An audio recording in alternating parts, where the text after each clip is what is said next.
Well, hello everyone. Welcome back to my channel, The Importance of Temperance. I'm Katie, and I hope wherever you are in the world, you're doing super well. Today is a lovely day in Queensland, and I'm sitting outside on my veranda enjoying a nice breeze. And sorry if you'll hear a bit of traffic going past. So today I've come on to talk about my Nicoletta Ceccoli Tarot deck. Now, to me, this has been kind of one of the hardest decks to kind of work with, for the simple fact that if you follow the Rider-Waite-Smith system and you kind of like already have in your mind, the meanings of the cards and the associations, then when you go and look at these cards, some of them really don't make sense. And yes, there is a little booklet in here, the little white booklet that sort of is Los Carabao booklets that comes in, different languages. So you have a little blurb. So realistically, this doesn't really give you much, information. In here, I have actually written the names of the artwork. So what I did was go and research Nicoletta Ceccoli and her artwork, because as most of you know, her artwork hasn't been made purposely for the tarot. Thus, whoever's curated, the selection of the cards and the meanings, and I think this is Lunea Weatherstone. So she's curated the cards, she's put them together, obviously, and then she's gone and put, the meanings of the cards in here associated. So to me, a lot of it doesn't make sense. So what helped me was going and having a look at the actual artwork of the artist and the name of the artwork of the artist, and then going through and naming each of the cards with the actual name of the artwork, and it kind of helped me make more sense of it. Now, also, one thing for me that's really helped, I do speak Italian. So a lot of the names of the artwork are in Italian. Having lived in Italy, I speak Italian. I have made a little bit of associations. There's a lot of also tongue-in-cheek with Nicoletta and her artwork. She, has all these kind of weird girls, but they're not really girls. They're young women, but there's kind of this faux innocence to it. You know what I mean? So a lot of her cards, a lot of her artwork is tongue-in-cheek, right? And it also is reminiscent of her childhood, and there's also a lot of medieval art in there. She comes from the classics, so obviously Renaissance art, and there's this moodiness to her artwork as well. And there's all of her background being Italian, being in Italy, and all the beautiful art that they have there, which she obviously studied and she's incorporated. And also there's a lot that goes into it, and once you kind of get into the psychology of the artist and you understand kind of her and her artwork, then it's also easy for me at least to associate the cards that have been selected with the actual meanings. Now, having said that, a lot of people who use this deck read this intuitively, so it doesn't really matter, or alternatively they do some deck modifications and give the cards the meaning want to give them, or what makes sense to them, and so on and so forth. So I just thought I'd pop on and share a little bit about my journey with the Nicoletta Ceccoli Tarot and what has helped me to understand and work with it. This deck could be a little bit of a struggle, as with me starting with a tarot, and it just kind of like you go, what, that doesn't make sense. But anyway, this is the packaging it comes in. It just comes in this like really basic tuck box, little white book in there, and yeah, this one's had a bit of a bashing because obviously it's not really that sturdy, but that's what that comes in. Now, I have put them in order, and I will go through with you the names of the cards that are associated. So I've written them all down here.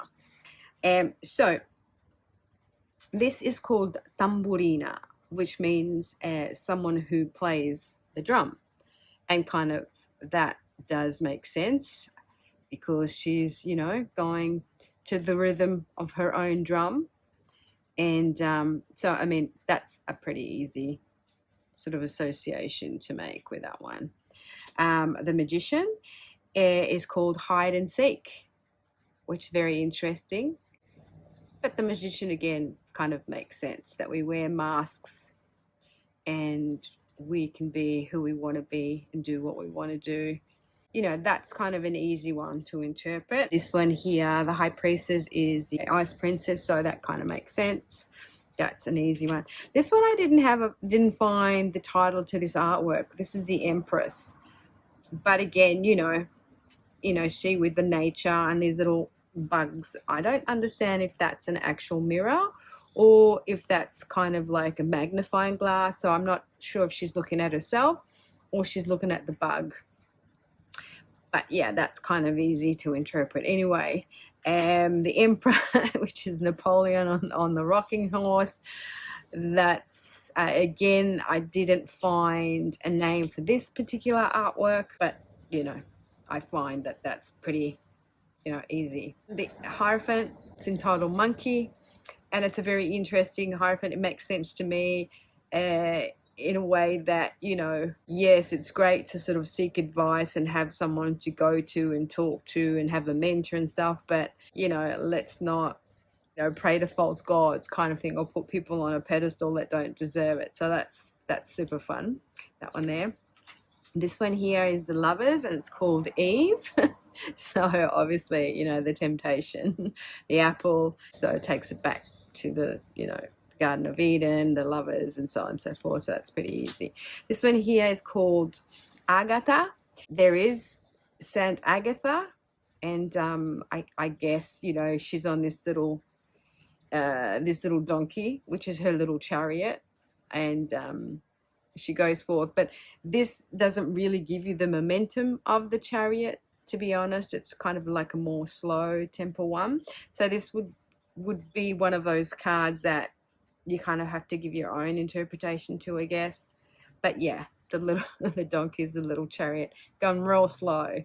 Then what I've done, I've inverted the 8 and the 11, because to me, kind of, it makes more sense the other way around from how, you know, they've curated and given the meaning to. So to me, this is more about, you know, the Strength card. This one's entitled The Princess and the Prey. And to me, this just makes more sense, you know, with the Strength card, and so to speak. It's also, I think, a play on, you know, St. George and the Dragon. So yeah, so I've used this one here for my Strength card. And this is the Hermit. Isn't this a beautiful hermit? I love this hermit. And the artwork is entitled Sleepwalk. So cute. I just really, really love this for a hermit card. This one here is our Wheel of Fortune, and this one is called The Magician's Assistant. So she's pinned on this wheel here. And so this is My Justice, and this is called Il Castello di Cuori, or, you know, the Heart Castle. And to me, it's, you know, about balance. So, you know, she's precariously balanced on this castle of cards that could at any moment come tumbling down, and so she has to be very careful how she balances up there. And she has a great, you know, overlook of the situation. That's my sort of take on it, and that's how I identify this card. The next one is the Hanged Man, and this is so cute. The title of the actual artwork is Angie and Lena, so Angelina, right? So you have this two-headed Siamese twin girl on a swing. Then you have the Death card. Isn't that cute for a Death card? I love this.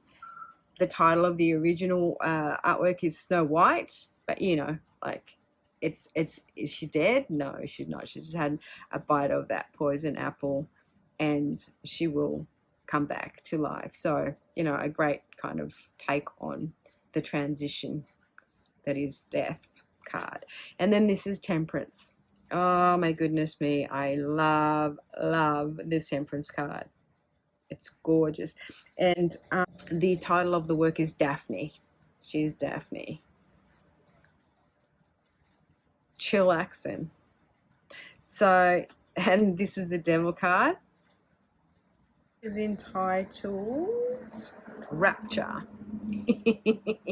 Yes, she's enraptured and she's caught in the trap of the devil. Tower cards, which kind of speaks for itself, I guess. And this is called Last Days. Very appropriate. So it makes more sense, you know, last days, dramatic falling down of a tower, you know, so on and so forth. And then this is the Star card, which is quite gorgeous. I love this Star card. She's beautiful. And this is called the Moon Princess, sitting on her cloud with all the stars in space. Really cute. The moon, which is also on the box. And this is Leonore. She's sitting in there with the little creatures and the moon on top. So that's pretty good for a moon card. Sun, she's attracting the honeybees. This is entitled The Hive. She's got the honey and all the flowers. Judgment cards. This is called Rose Red. And as you can see, she's inside this rose. She's sticking out. And here's the little rabbit with the key. And he's hiding the key from her. But she can see that he's got the key. And last but not least is the World card. It's entitled Snow Globe. And she's on the inside looking out. So, you know, the perfect ending, but yet we've reached this perfect ending. But do we really want this perfect ending? It's time to shake it all up again after we've come full circle and got our just rewards. But then it gets a bit boring, and so we've got to start all over again. Shake that globe up. Oh, but I don't know if I showed you the backs. These are the backs. Juniper berries. Now, the Ace of Wands is what is on the cover. And the actual title of this card is Cuddle. She's having cuddles. She's cuddling the salamander. And obviously the salamander represents fire, so makes sense. Two of Wands, Marike. Number 3 of Wands. This is entitled Bluebird and the Fox. 4 of Wands is called Lollipop Land.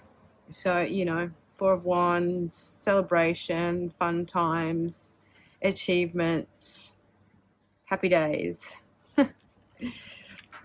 This is super fun here. The 5 of Wands. This is called Georgina Tames the Dragon. She's got all these apples that she's got under her skirt. So, you know, I like that card.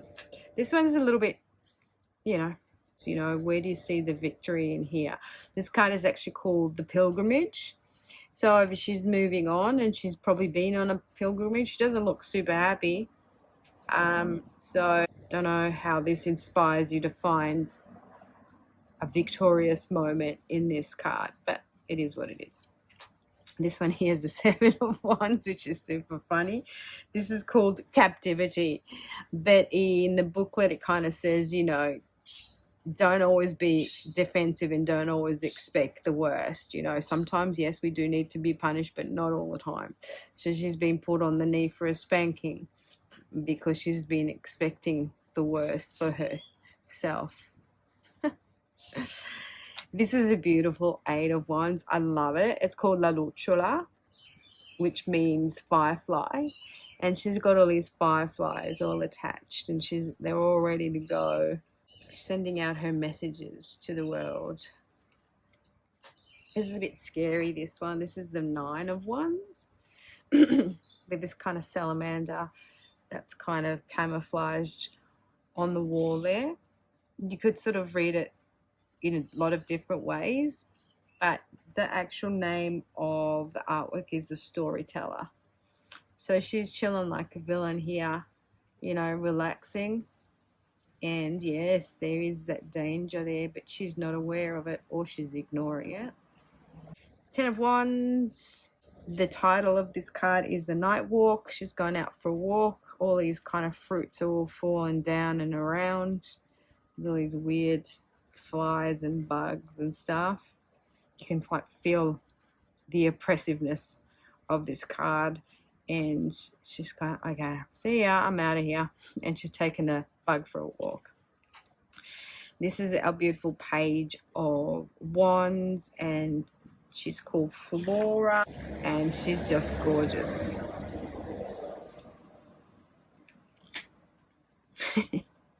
This is our Knight of Wands off on a mission, and this card is called Candy Forest, dashing madly in amongst a forest of candy.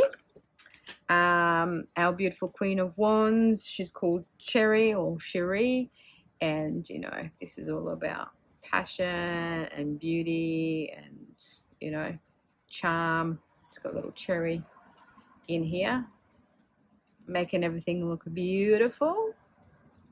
And this little ice cone baby, you know how in the normal cards there's like the little cat or little animal?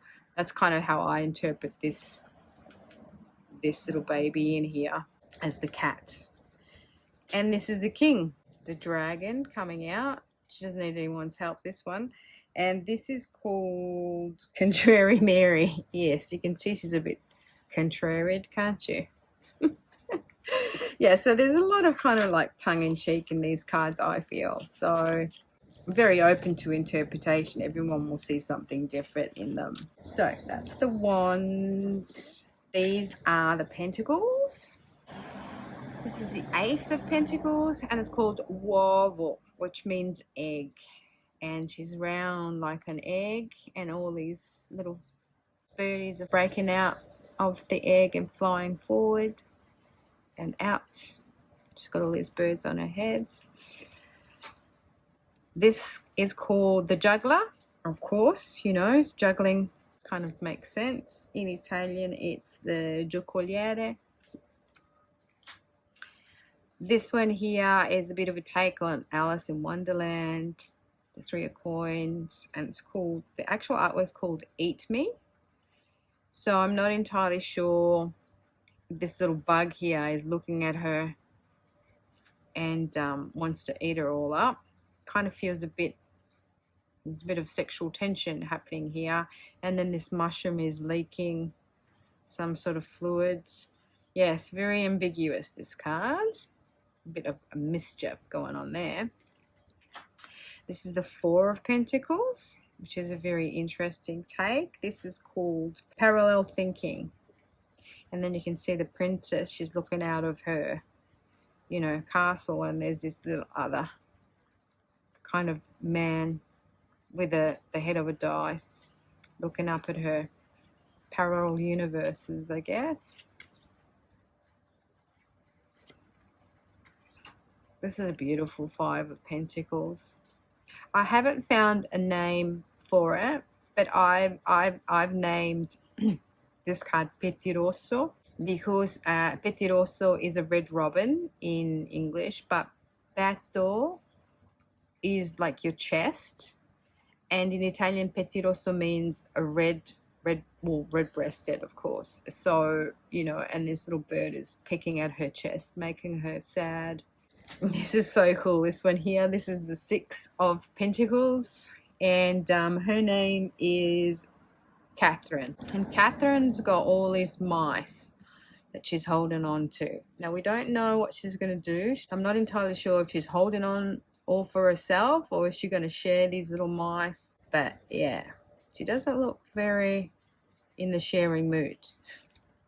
The Seven of Pentacles, this is Charlotte, of course, you know, with the spiders and the webs. Number 8 is Serendipity, which is the teacher and the apprentice, which kind of makes sense because the 8 of Pentacles is the apprentice card. A bit of bondage kind of vibe going on there with this one with a little mask. This is Leda or Leader, Nine of Pentacles. This is from the ballet Swan Lake, and thus the swan sitting on her, and she's a ballerina. But if you actually see, the eye of the swan is her eye. And this is merry-go-round. So Mary goes round on the roundabout, the Ten of Pentacles. But yeah, she's done, and she's off on her own journey. She's done going round on the roundabout. And this beautiful card here is our Page of Pentacles, and her name is Adaja. So she looks like a ballerina with all these beautiful butterflies and sprouting. It's a gorgeous card. Then we have this sad looking Knight of Pentacles, been through the wars, and she's so lovely. Not so, maybe she's so lovely because the little bunny's lost its eyes. Again, kind of like Alice in Wonderland vibe here. Also a bit of like bondage kind of feels vibes.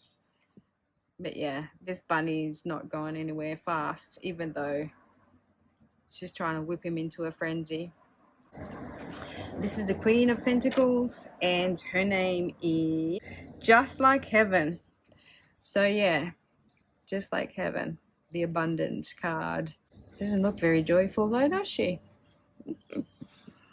And last but not least is the King of Pentacles, which makes sense. He's got the bull coming out, which kind of gives us an idea of Taurus, and Taurus is what's on the King of Pentacles in the traditional card on his throne. And this is called Release. So she's releasing him out onto the arena. It also sort of gives us an idea of, in Spain, the bullfighting. She's dressed in red. So that's the Pentacles. Next we have the Swords. These are super scary, these cards. Look at her. So that's the Ace of Swords, and her name is Dolce Amara, which means sweet or sour. So it could be either sweet or sour. Biting into that poor lollipop. This one I didn't find, which is a Two of Swords. I didn't find a name for this artwork, but you know, that pretty much gives you an idea. You know, you're walking the tightrope here, and you have to find the balance. And this one here is in anima, in your soul. But you can see that she's sort of crying here, and she's got this pin through her heart, and that kind of shows you a bit of Three of Swords energy really well. This is the Four of Swords, and he's resting in his little bed here, and he's got all these little weird animals, frogs and fish. As you can see, he's got this eye of the fish is his other eye, and the name of this artwork is Fish Eye. So that kind of makes sense, but that gives you the feels of a Four of Swords quite well. This Five of Swords here, whoa, she's going for it.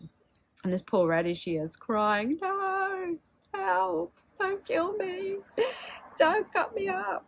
The name of this one is As Promised. So something's happened that she's promised that if that hasn't behaved, be chopped up for the soup pot. Next one is the Six of Swords, which is quite an interesting take on, he ferried the souls of the dead across the river, whatever his name was. In Italian, the name of this artwork is Passaggio Blu, which means a passage in blue. So as you can see, you know, the little ferryman is crying because something has gone very wrong with all these toys floating around in the water there.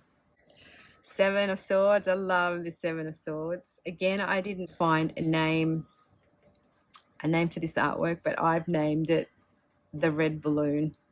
And you can see this sneaky element here wants to either steal her balloon or Who knows? But certainly you get that sneaky feel here, don't you? This one is called Lucy, and this is the Eight of Swords. And as we can see, she's pretty scared, and she's all tucked up in her little pajamas with her little bunny. And she's scared of moving or going anywhere. This one here is the Nine of Swords, which is kind of like really scary. This big bunny. And the girls are hiding from it, so you know, it kind of gives you the idea of the nightmare card, you know, the stress and the you know, the nightmares that we have and the worry that we have. This is actually called nascondino, which translates to hide and seek.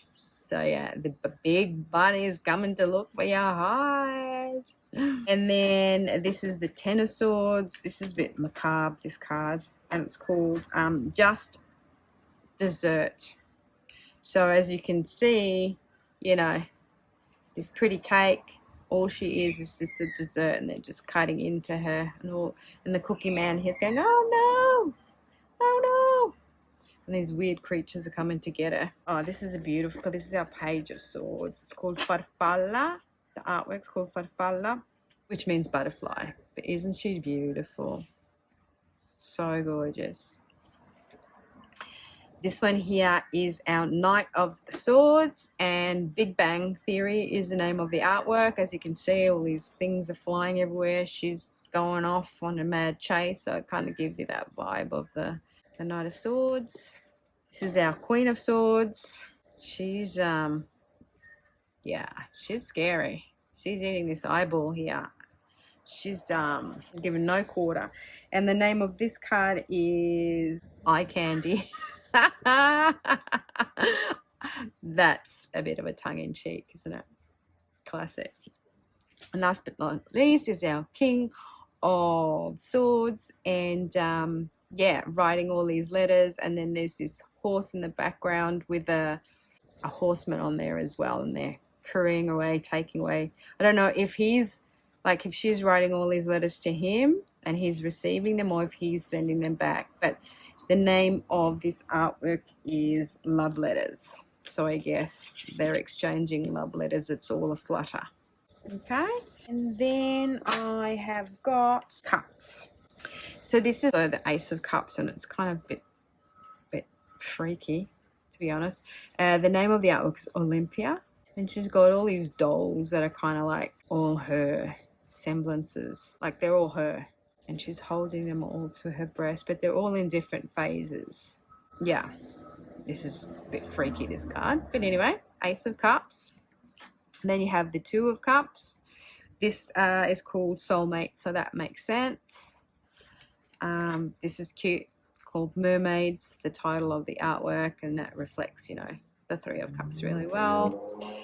This one here is the Four of Cups, and it is called Teardrop Pearls, because if you look really closely, she's actually crying and her tears become pearls. So, you know, she's here, you know, all very sad, and she's got these options, and she's actually crying pearls. You know, her teardrops become pearls. So what is she sad about? You know, what is she not getting? You know, that kind of Four of Cups vibe, that, you know, you've got everything you need, you just gotta see it.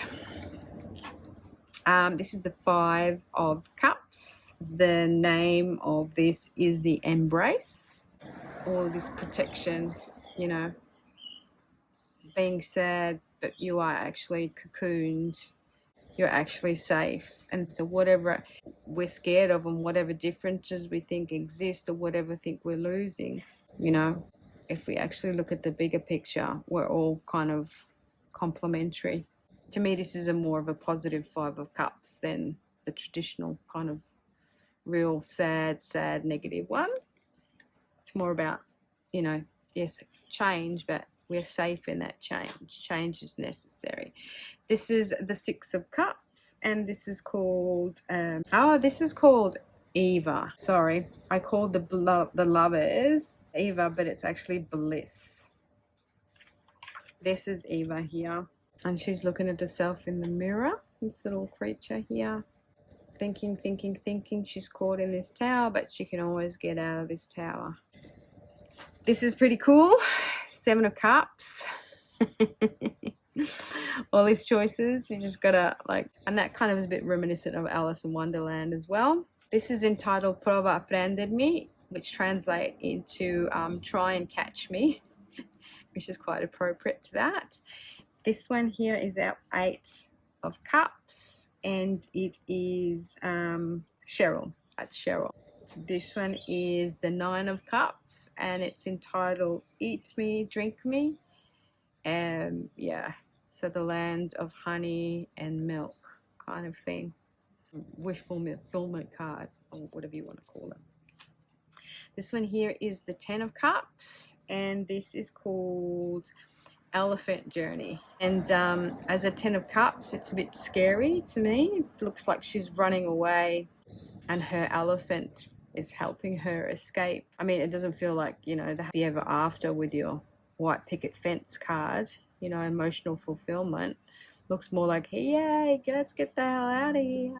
And this is Lorelei by the sea. This is the Page of Cups, and her name is Eliza on the Shore. The other one was a song by Ben Harper. Sorry about that, guys. And this is a beautiful card. I love it. So the Page of Cups is Eliza on the Shore. Then this is our Knight of Cups, which kind of is a bit weird. I think this would be more sort of, it gives me more the vibes of a wand or a sword rather than a cup and knight, if that makes sense. But this one's called Cowgirl. She's a cowgirl. Our Knight of Cups here. And this is the Queen of Cups. I think this is my most favorite card in the whole of this deck. I love this card. And this is called Fish Girl. But you can just get this sense of, you know, tranquility, of going within, of trusting your emotions, of healing, psychic communication. And then you've got the King of Cups, which is called Love Will Tear Us Apart. Yes, because she's pulling on her dress, which is the water. He wants her, but we don't know if she's trying to pull away from him because she doesn't want him, or she's trying to save him from these water dragons. Yes, one does not know. So there you have it. That is my kind of study on the Nicoletta Ceccoli Tarot deck. It is fun. I enjoy it. I mean, obviously I do kind of read it intuitively, but when I first kind of got it, and I didn't really connect to it that well because it was a bit hard for me to understand it. Also because, I mean, being fairly new to tarot, you know, I was still kind of struggling with the meanings of the cards and getting my hand around it. So I would sort of try and read it more intuitively than not. I think these cards are a little bit of a darker edge to them, so they're kind of more about shadow work and getting to the true essence of what's going on in life. Like, you know, like they're edgy, I guess. These cards are edgy, and they take you to places that you might not necessarily want to go. So they do help you explore those darker corners of oneself that one doesn't necessarily want to address. And let's just pull a card before I leave you all, if one wants to come out. There you go. That's a beautiful card. I love this card. So this is a very fitting card. This is me doing this video, and I'm going to go and edit it and put it out there so I can connect with all of you. Beautiful. La Lucciola, the Firefly. So thank you all very much for spending some time with me, and if you've made it this far, I appreciate you listening to me waffle on, and I hope it's kind of made sense to you and maybe it's helped you out in your own interpretation of this deck. If you do have any questions or you want to know anything else, just leave it down in the comment section below and I'll get back to you. Thank you so much, everyone, for watching, liking and subscribing, and I will see you hopefully in my next one with the Panda Tarot. Ciao, Andy.